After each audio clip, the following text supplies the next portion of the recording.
Hello, welcome back to Sage and Stone Homestead. I'm Heather. I'm Levi. And aren't these flowers gorgeous? My Amish friend just came over and she brought us these flowers from her garden. And I wanted to put them in the shot, so sorry if they're annoying. I wanted y'all to see them.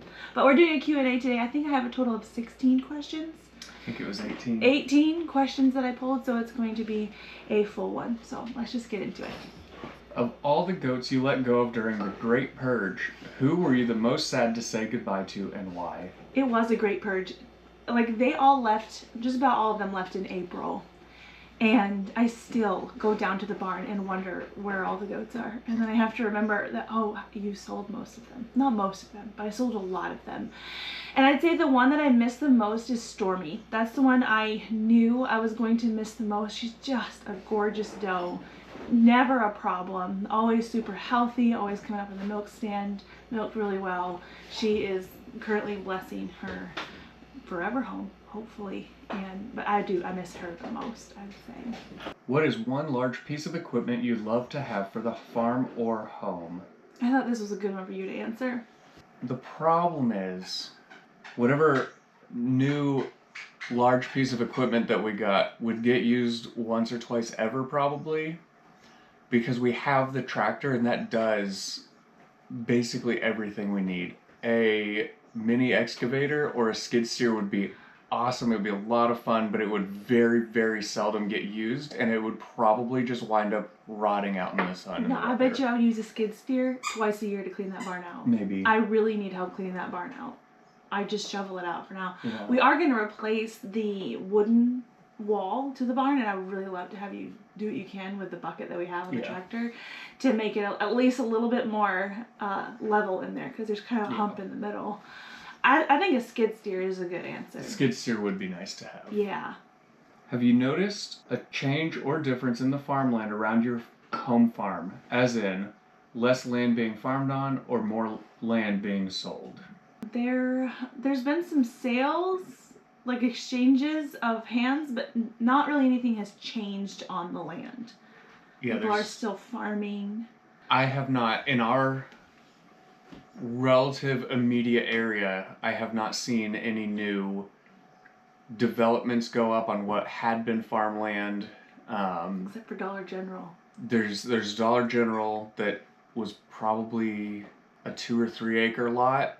It wasn't a huge field. It had in the past had wheat growing on it and it was really small. Corn maybe, but yeah, it was a tiny little piece of a field, and that's it. The Dollar General is like 20 minutes away too, driving 55 miles an hour, so it's not like it's close. There was a piece of land that sold up here that used to be like a regular old cropland that's now an Amish farm. So the people that are purchasing around here are people who intend to farm, which is really nice to see. That's what we like. We don't want it to turn into anything but. What goat books would you recommend for learning from? I have pulled some of my favorites. Actually, these are all of the books that I have on goats, but there's 2 that I recommend that everybody get to start out with, and then the rest is kind of just bonus. I talk about this one very frequently. It has seen better days because I've left it out in the barn. Like, just the humidity is what did this. But this is the Holistic Goat Care book. Now, I will say, if you are super holistic, there are some holistic references in here, but this really isn't a super holistic book. There's a lot of stuff that is done with like injections and things that I think a lot of people who are wanting to go a little bit more holistically with their goats probably wouldn't want to give, but this is a very amazing resource, you know, snout to tail on the goat. And I have my bookmarks in here. Highly recommend. Check thrift books for this. And then secondly, I put mine in a binder, but this is Delsey's goat binder. She's with A Life of Heritage. You can find her on YouTube. She has her own website. This is very, very good resource. There's a lot of flowcharts in here for like a pneumonia checklist. If you think you suspect your goat to have ammonia or anemia, there's a kidding kit checklist in here. There's a whole bunch of stuff. There's a whole med list. There's a lot of medicines that actually are not approved for goats, but they're used extra label. All those dosages and things are in here. Very great resource. I get in this book just as often as I am in the other one. And then I saw my friend Crystal with blue cactus dairy goats. She was using this one, the goat medicine book. This goes a little bit more in depth and a little bit more sciencey. This is a really good one. This is expensive, so shop around for this one too. I'm pretty sure I found this on Thrift Books. And then one of my friends handed me a Merck veterinary manual. This is kind of just a general thing, but she asked me if I want it, and I said yeah. I think I would like to have that. And there have been times where I open this up to cross-reference some things, so I don't know. Those are my suggestions. Start out with the first two, and then if you feel like you need more, these are good as well. What is something you grew in your garden, tried it, and decided it wasn't something you'd grow again? We have a new answer to that this year. What is it? I forget. I'm brain farting right now. The powdery mildew resistant, not bug resistant. Yeah, that patty pan squash that I was growing this year, it was beautiful. It really was a fast producer. But the tiniest bit of bug pressure, I had a few cucumber beetles and it promptly died. It just, one was dead overnight and then within 2 days the other one was dead. It went from beautiful to dead. And normally that's squash vine borer, but there have not been squash vine borers out. I looked everywhere. Once I saw the one plant looking wilty when it shouldn't, I looked all over that thing for evidence of squash vine borer and I could not see any. And so it couldn't hang. And also it was really bitter. And I don't know if it's because I did pick some fruit when I saw the plant starting to wilt and the plant was stressed. And a lot of plants, when they're stressed, they'll throw out bitterness to help try to protect themselves. But it was gross. It was also like, it was shiny, and because of that it was a little bit squeaky. I've grown a few different patty pans in the past, and this one had a different texture on the outside, and I don't think I prefer it. So definitely, that green lightning patty pan was pretty not worth it, but we've also grown, what was it called? That melon that was spiky. The jelly melon? The jelly melon. Not worth it. Virtually flavorless. Yeah. Yeah, Bigger Creek had said it tasted like tropical notes and whatever. I was really looking forward to it. Ugh, wasn't worth it. It was really resistant to everything. Like, it grew. But I just didn't prefer the flavor. Took 2 or 3 years of staying pretty well on top of it to get the volunteers gone. Yeah. The kids left volunteers underneath the trampoline, but they eventually didn't come back either. They didn't want them for anything because they didn't eat them. No. So. What brand of smoothie or ice cream machine would your suggestion be? I'm looking into buying one, but would only like to purchase once. I only have experience with one. It's the Ninja Creamy, and we really like it. We don't have the new souped up model. As soon as I bought mine, there's like a different model came out, but it's great.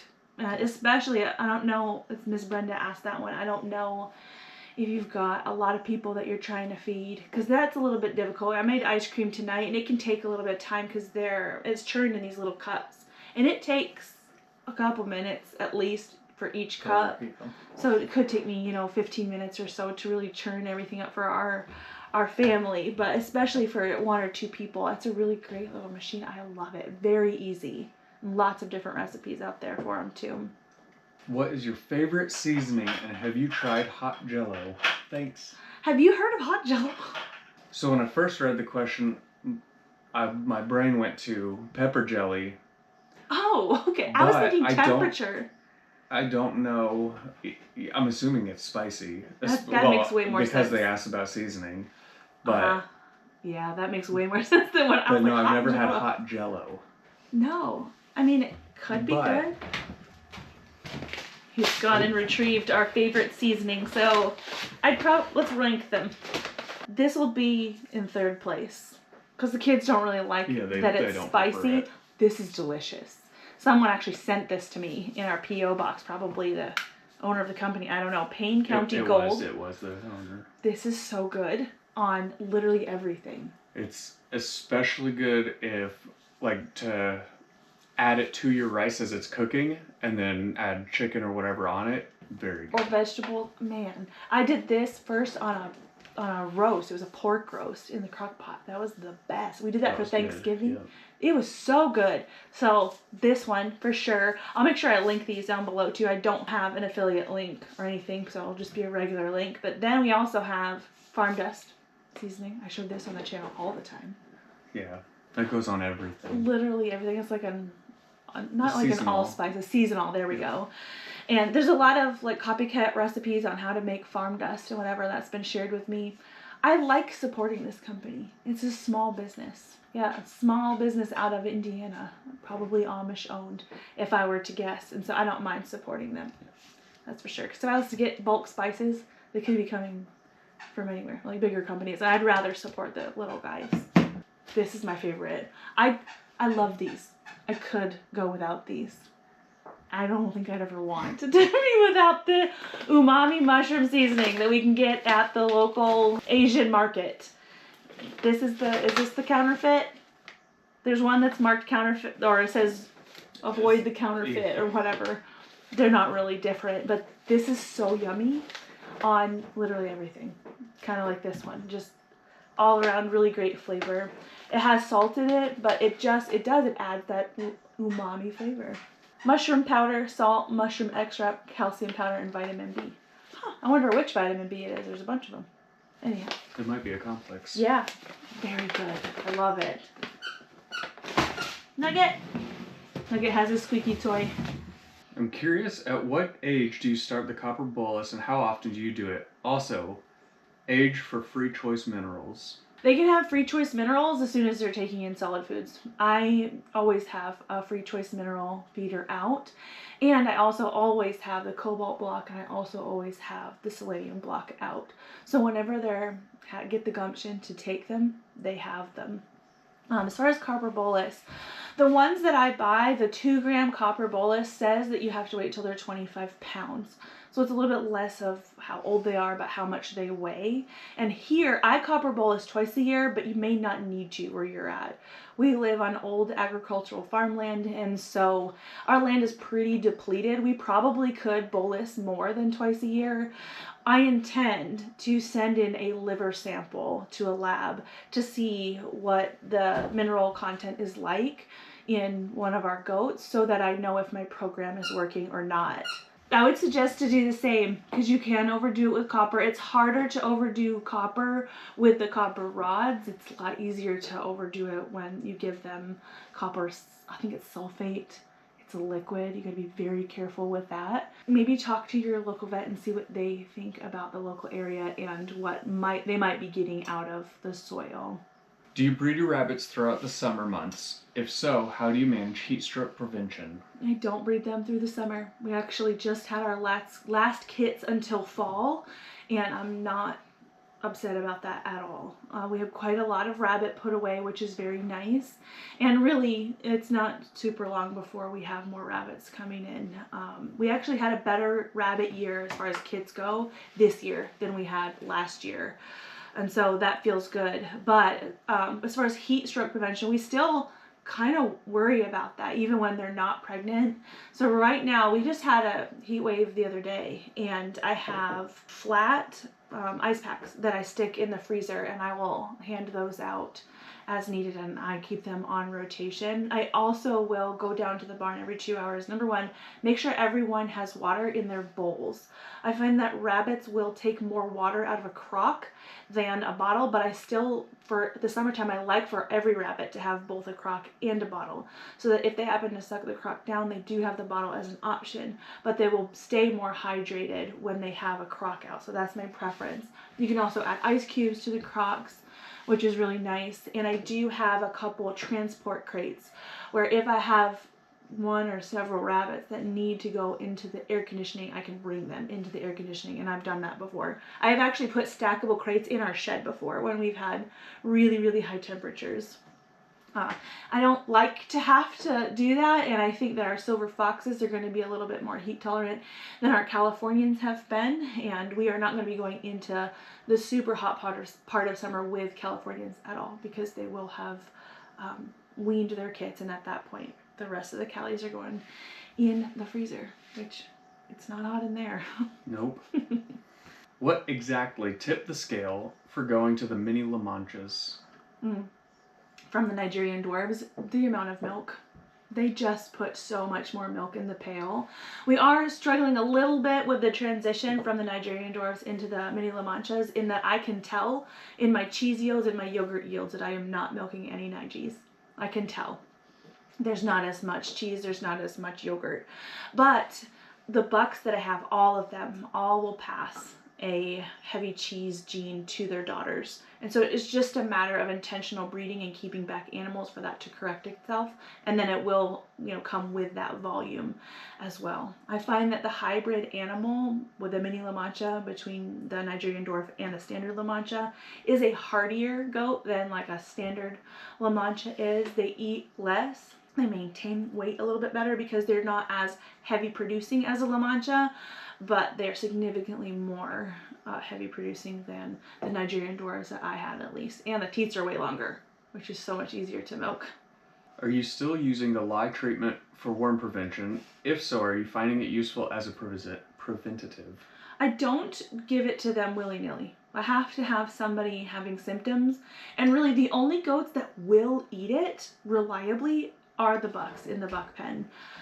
The does, they don't even really care about grain at all, and so they'll pick at it when they're milking at the milk stand. But because of the free choice alfalfa, they really could give or take grain, and so trying to soak the grain and then feed it out, they don't care about it. So I'm not actually using it in the doe pen at all, but it's working very well in the buck pen. And they get fed grain daily, and they look forward to their grain daily. And I adjusted them into tolerating a soaked feed by every time it rains, I don't necessarily dump the water out of their feed bin. Sometimes I'll just put the grain right in where there's like a little puddle of water from the rain, and they get used to eating the wet feed, so they take it a lot better. Will you be dyeing one of your rabbit pelts with your Malabar spinach this year? Maybe. I want to. I have the Kelway Golden Chamomile too, which will do yellow. Mm-hmm. It's just a matter of, will I remember to? Will I have the time? And I want to though. Remind me to do it. What is the minimum someone would need to start making cheese? I want to try some of the cheddar or Colby style, but don't have access to a cheese fridge. So all you really need is some either cheesecloth or butter muslin, a nice big pot, and a way to sterilize things. So vinegar.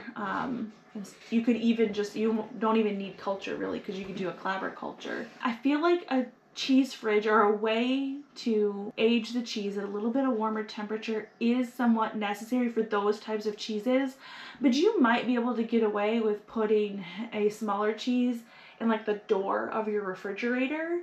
The home refrigerator should stay under 40 degrees if it's working well.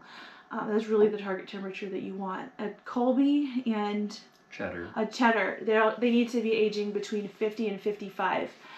So you could get away with maybe aging it in the door of the fridge for longer. A Colby is going to need about 3 months. A cheddar could need 6 months or longer. And if the temperature is cooler, the bacterial culture is just going to take that much longer to do its thing. And so you might plan for your Colbys to age in the door of the fridge for 6 months. They will do it. It just will take longer. So you don't even really need a cheese press. I have actually pressed cheeses before just by stacking things on top of the bag of curd, and it works. So you don't need to fuss too much. Personally, I'd start with the queso fresco. That's great. You don't need a cheese fridge for that, and you get to eat it right away. Homeschool question. What curriculum do you use, and about how many hours a day do you spend with it? So we use The Good and the Beautiful for the most part. They actually just came out with a lot of different expanded extracurriculars, I guess. Mm-hmm. And so there's a writing program. We just got one, a little science extra to do with birds. That's really nice. With the addition of, we've added a bird class. It's taking us close to 3 hours every day, but I only school 4 days a week. So I school Monday, Tuesday, Thursday, and Friday, and we take Wednesday off. And that's really nice. And I school whenever I need to. So a lot of people will take summer off. If we're spending 2 or 3 hours in the afternoon inside, anyway, because it's 100 degrees outside, you might as well be doing school. And I can do school pretty easily because my kids are getting a little bit older. I can do school pretty easily and do other things. So the other day, I was doing school, or they were doing school, and I was doing what I needed to assist with that while, canning up green beans. And so it works really well to overlap stuff like that. Yeah, and that's just with the curriculum. like school basically happens all the time. This past weekend we butchered a bunch of rabbits and the girls both helped. And so there's, practical life skill, there's biology lesson. The boys build stuff all the time. All the kids do arts and crafts all the time, like just on their own. Addison's had my hot glue gun all weekend, basically. Crafting stuff. And you brought Bentley to work with you on Wednesday. And Bentley went to work with me last week. Addison went, I think, the week before. Maybe it was the week before that. But learning how to paint, learning how to do tile. And outside of the curriculum, there's things that get learned constantly. Yeah, the thing that takes the 2 to 3 hours is just like the sit-down book work kind of stuff. But that's only a fraction of what learning is. Yeah. How did we meet? You tell it. I tell it all the time. I want to hear from your perspective. A friend of mine invited me to a Bible study prayer group on campus when I was in high school. I was dual enrolled going to a local college and, getting high school and college credits at the same time. And he had invited me to a Bible study prayer group that met at, I don't remember, 10 a.m. on Tuesdays or something. But it just happened to be right in the middle of one of my classes. I told him, I wasn't able to make it that semester, and he kept kind of reminding me every now and again, like, hey, we got this class. And I kept saying, yeah, I have class then. And then I purposed on the following semester not to schedule classes at that time because I had asked him if they were going to continue in the next semester, and he said, yeah, it'll be same time, same place. So I went, and the first day I went, we were at a little picnic table, a little metal picnic table on campus, and I sat down, set my stuff down, and the first thing I noticed was this foot on the other side of the table with a compass tattoo, and I thought it was really cool. And then I looked up, and there was this cute girl there with these huge brown eyes. And I had just ended a relationship 2 or 3 months before that. And so I wasn't looking to get into another relationship. But I saw her, and I was like, wow, she's really cute. But didn't pursue anything. I'll let you take it from there. And then I forced it. The end. No, it was love at first sight. I was so smitten with him, and I was not going to let him not see me. So we had that same group of friends, went swing dancing. Was it that weekend? It happened very fast. Us first seeing each other to us going on this swing dancing trip with friends was very quick. In the middle of that, a different friend from that group called me one evening and said, hey, we're all going out swing dancing, you should come with us. Thing is, I was not a good student, and I had a big paper due the following morning that I had not started. And so I told him I can't, and he was insistent, and I shot him down. I didn't go, but then I think it was the following week, he called me again, invited me again. I was like, okay, fine, I'll go. And so I went, and she was there. And I embarrassed myself, but he noticed me. I did. And the rest is history. I mean, like you said, it happened really fast. We had been talking through Facebook Messenger, and that was really inconvenient for me. And so I asked her if it was easier to text, and I sent her my number. We started texting, and then September 26th, 2008, we met for coffee and dinner at a local, brand new little coffee shop. Mm-hmm. And earlier that day, I had seen a poster in Chick-fil-A for a new movie that came out that opened that day, the day that we got dinner. So we found a local theater that was playing it, and we went and watched it. That movie was Fireproof, which is the whole movie is about marriage. How to fireproof your marriage. That was our first date. And then that still cracks me up. I literally only knew that Chick-fil-A was advertising it, so it wasn't smutty, and it was about a firefighter because that was the poster, was a firefighter. Literally all I knew about the movie. It was quite the first date. And then fast forward exactly 12 months later, September 26, 2009, we got married. It's almost 17 years. Coming up on 17. So there's the story, and I'm probably still blushing. Do you get naps? This one made me laugh. Do you get naps? And what worries you most, animal husbandry or the weather? See, that's a hard one. But the nap question, I actually do sometimes get naps. Usually on the weekends. And I'll tell Levi, I need to go lay down. It'll be like 3 o'clock in the afternoon. And I might get up at like 6:30 or 7. That doesn't happen that often, but I feel like I nap more than you do. Oh, yeah. I might do that still, like 3 times a year. I was going to say, it's still not maybe that. 3 or 4 times a year.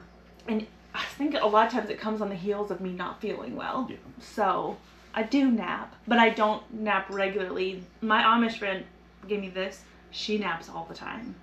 She like schedules a nap. And I think that's pretty cool. But I actually don't get up early. I like will have to force myself to get up at 6. I really need to. I've been saying it for a long time that needs to be my wake up time. It never is. So, but what scares me worse, animal husbandry or the weather? Probably the weather. I do have a fear of severe weather. I've gotten a lot better with it since I learned how to read radar, and I can see things coming when I'm actually looking for them. But I can control a lot less about the weather than I can with my animal husbandry. Things happen with animal husbandry, and I know that if something goes wrong, it's not because I wasn't trying. But you can't say that about the weather, you know? And so I'd say that that's probably the bigger fear still, because there's an animal husbandry aspect to that. I was talking, oh goodness, I can't even remember where, but about what to do in severe weather where you just leave your barns open, really. And so if the animals need to get out, they can. But I can't do that with my rabbits. Mm-hmm. They just have to be where they're at. And if you think about it, if severe weather is taking out that rabbitry, our home is gone. This is a double wide mobile home built in like 1999. It's basically a cardboard box. And the rabbitry is a lot stronger. And so I worry a lot less about the rabbits than us. And so we've got bigger problems if that rabbitry is taken out. Let's just say that. Yeah, it is the sturdiest structure on this property. I have a goat that will not accept the milk machine. I've tried it on low, medium, and high. She will not give a drop. Go to milk her by hand. Does wonderful. Any ideas? It's probably her personality. It could be. If you did a different milk machine, it would work. My first milk machine was actually a human breast pump, and that worked so well for most of my goats, except Margie. When I got Margie, I had a whole bunch of Nigerian dwarfs. Not a whole bunch. I had a few. And their teats were a lot smaller, and the human breast pump worked well for that, but Margie's teats are like this, and this isn't what most human women have, if you know what I'm saying. And so it just didn't have the draw that she needed. She does really well with the milk machines that we have now. She does fine with the caprolite, and she does fine with the hand top milker. So it could be that you need to switch machines. This is Matt and Christine, so I'm pretty sure they have the hand top milker.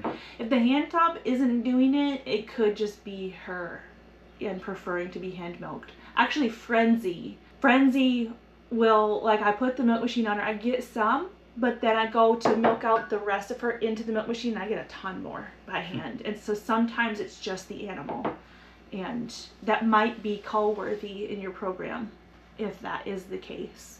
It would be for me. I don't milk Elpis because she won't milk no matter what.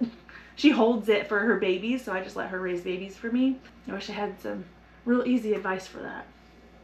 Was raising goats something you always wanted to do? And I would love to know where your kids' favorite place or places on the farm are. No, I actually wanted a cow at first. And not because I didn't like we were drinking goat's milk and eating goat's milk products when I was thinking about getting a cow. I don't know why it didn't cross my mind to get a bunch of goats, but it genuinely didn't. I just thought farm equals cow. And there's a book that I bought when we first knew that we were buying the farm. It's called Keeping a Family Cow. Really common book for new cow people to get. Me and the kids came to take care of the farm shortly after we purchased it.